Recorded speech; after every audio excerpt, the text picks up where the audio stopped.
Guys ఈ వీడియోలో మనము సింప్లీ లెర్న్ ఐబిఎంతో సంయుక్తంగా పార్ట్నర్షిప్తో data science masters program training in online అయితే ప్రొవైడ్ చేస్తూ ఉంది. ఫస్ట్ ఆఫ్ ఆల్ అసలు వాళ్ళు ఏం టూల్స్ కవర్ చేస్తున్నారు, ఏం స్కిల్స్ కవర్ చేస్తున్నారు మనం మాట్లాడుకుందాము. దాని తర్వాత మనము సింప్లీ లెర్న్లో డేటా సైన్స్ కోర్సు నేర్చుకోవచ్చా లేదా అనేది ఎండ్ ఆఫ్ ద వీడియో మనకు అర్థమవుతుంది.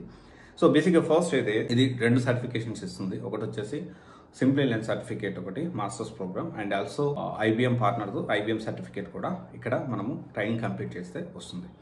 అండ్ ఇక్కడ స్కిల్స్ ఏమేమి కవర్ అవుతాయి అనేది ఒకసారి చూస్తే, ఫస్ట్ ఆఫ్ ఆల్ టూల్స్ దాదాపు 14+ టూల్స్ అయితే వీళ్ళు కవర్ చేస్తూ ఉన్నారు.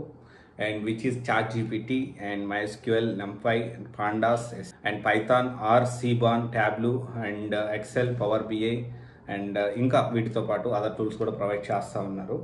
అండ్ స్కిల్స్ చూసుకుంటే okay, generative AI, prompt engineering, ChatGPT and exploratory data analysis, descriptive statistics, inferential statistics, explainable AI, conversational AI, large language models, model building and fine tuning, ensemble learning, data visualisation, data science, supervise and supervised learning. Okay, ఇవన్నీ 15+ skills అయితే వీళ్ళు నేర్పిస్తూ ఉన్నారు.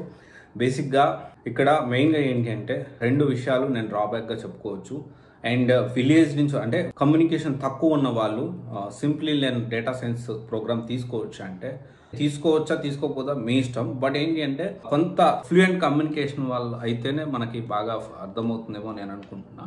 So బేసిక్గా ఏంటి అంటే మన language అనేది ఎంత మనం ఇంగ్లీష్ మాట్లాడినా కానీ కొంత, అంటే అందరూ కాకపోవచ్చు, but most of the people ఎలా ఉంటుందంటే కొంత తెలుగు స్లాంగ్ అనేది మనకు మిక్స్ అవుతూ ఉంటుంది. ఇక్కడ మనం బేసిక్ ఇంగ్లీష్ వచ్చిన వాళ్ళు అండ్ మనం చెప్పేది అవతల వాళ్ళు అర్థం చేసుకోవాలి, ఇంతవరకే ఇంగ్లీష్ వచ్చిన వాళ్ళు మాత్రం డెఫినెట్లీ అర్థం చేసుకొని ప్రాక్టీస్ చేసుకోవడం డెఫినెట్లీ కొంత కష్టం అవుతుందేమో సింప్లీ లెర్న్లో.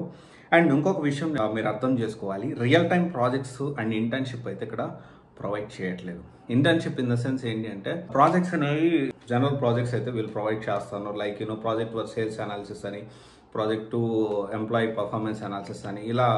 సో తర్వాత ప్రాజెక్ట్ 3 వచ్చేసి వేరే క్లాసిఫికేషన్ అని చెప్పి ఇలా. ఏంటి అంటే ఈ ప్రాజెక్ట్స్ అన్నీ కూడా కంప్లీట్గా రెగ్యులర్ ప్రాజెక్ట్స్ అనమాట. So it's like dummy projects. అలా కాకుండా రియల్ టైం ప్రాజెక్ట్స్ ఆర్ఎల్స్ ఇంటర్న్షిప్ అనేది డేటా సైన్స్లో చాలా అవసరం. ఎందుకు అవసరం అంటే ఒక డేటా సైంటిస్ట్ కావాలి అంటే 5 లెవెల్ ఆఫ్ ఇంటర్వ్యూస్ అనేవి జరుగుతాయి.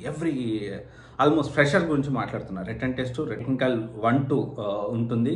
తర్వాత HR డిస్కషన్ అనేది ఉంటుంది. బేసిక్గా ఇది జనరల్గా చిన్న కంపెనీ అయినా యావరేజ్గా మనం చూసుకుంటే ఒక డేటా సైన్స్ రిక్రూట్మెంట్ చేసుకోవడానికి ఇవన్నీ కూడా అంటే 5 లెవెల్స్ ఆఫ్ ఇంటర్వ్యూస్ అయితే ఉంటాయి. సో ఇక్కడ ఆ 5 లెవెల్స్ ఆఫ్ ఇంటర్వ్యూని క్రాక్ చేయాలి అంటే ఖచ్చితంగా మన real time scenarios already working పీపుల్తో ఆ ప్రాజెక్ట్స్లో మనం అటెండ్ అవ్వడము, ఆ మీటింగ్స్లో అటెండ్ అవ్వడం అలాంటి ఛాన్స్ ఉన్నది. అంటే రియల్గా మనం ఇంటర్న్షిప్ అంటే ఇక్కడ మనం 2 ఇంటర్న్షిప్స్ ఉంటాయి. ఒకటి ఇన్స్టిట్యూట్ ఏదో కొన్ని ప్రాజెక్టులు ప్రొవైడ్ చేసేసి అది చేపించడం వేరు. రియల్ టైమ్గా వాళ్ళకున్న వేరే కంపెనీస్తో దాంతో టైఅప్ అయ్యి దానికి రిలేటెడ్గా ప్రాజెక్ట్స్ ఏమైనా ఉంటే ఆ ప్రాజెక్ట్స్ని మనకు ఎక్స్ప్లెయిన్ చేస్తూ మనతో వర్క్ చేయించడం is different. This is different. చాలా వరకు ఏంటి అంటే ఇంటర్న్షిప్ అంటారు కానీ ప్రాజెక్ట్స్ అనేవి రిపీటెడ్ ప్రాజెక్ట్స్ అనేవి ఇస్తూ ఉంటారు. So which is not advisable. So ఇక్కడ అది ఉంది. అండ్ ఒకటి వచ్చేసి ఏంటి అంటే ఈ సర్టిఫికేషన్స్ చాలామంది అడుగుతారు, వాల్యూ ఉంటుందా లేదా అనేది. సర్టిఫికేషన్స్ అనేవి ఖచ్చితంగా అడిషనల్ వాల్యూ అయితే ఉంటుంది.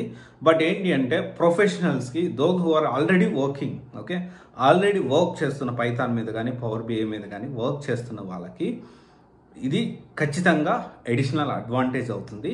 But those who are seeking for job, ఫ్రెషర్గా కానీ లేకపోతే నాన్ IT నుంచి IT వచ్చే వాళ్ళకి కానివ్వండి, ఇది కొంచెం కష్టం అవుతుందేమో వాళ్ళు నేర్చుకోవడం కానీ దాని నుంచి మళ్ళీ జాబ్ తెచ్చుకోవడం కానీ. ఎనీవే, బట్ మనం చెప్పేది కాదు కానీ at the end of the day మీరు ఒకసారి డెమో వినండి. డెమో విన్న తర్వాత మొత్తం ప్రొసీజర్ అంతా ఒకసారి అర్థం చేసుకోండి అండ్ దాన్ని బట్టి మీరు డెసిషన్ తీసుకోండి. అండ్ వెరీ ఇంపార్టెంట్ థింగ్ ఏంటి అంటే సెల్ఫ్ లెర్నింగ్ అనేది చాలా ఉండాలి, మీ సెల్ఫ్ మోటివేషన్ అనేది చాలా ఉండాలి. ఎందుకంటే కంప్లీట్లీ ఆన్లైన్ కాబట్టి ఇక్కడ ఏంటి అంటే మనం సెల్ఫ్గా ఎంతవరకు కోర్స్ కంప్లీషన్ చేసాము అనేది ఇక్కడ చాలా ఇంపార్టెంట్. అది మీరు చేయగలిగితే ఖచ్చితంగా ప్లాన్ చేసుకోవచ్చు. అండ్ కమ్యూనికేషన్ లేకపోతే సింప్లీ లెర్న్లో డేటా సైన్స్ తీసుకోవచ్చా అంటే కొంచెం కష్టమైనా చెప్పాలి. ఫైనల్లీ ఆలోచించి డెసిషన్ తీసుకోండి. Okay, thank you.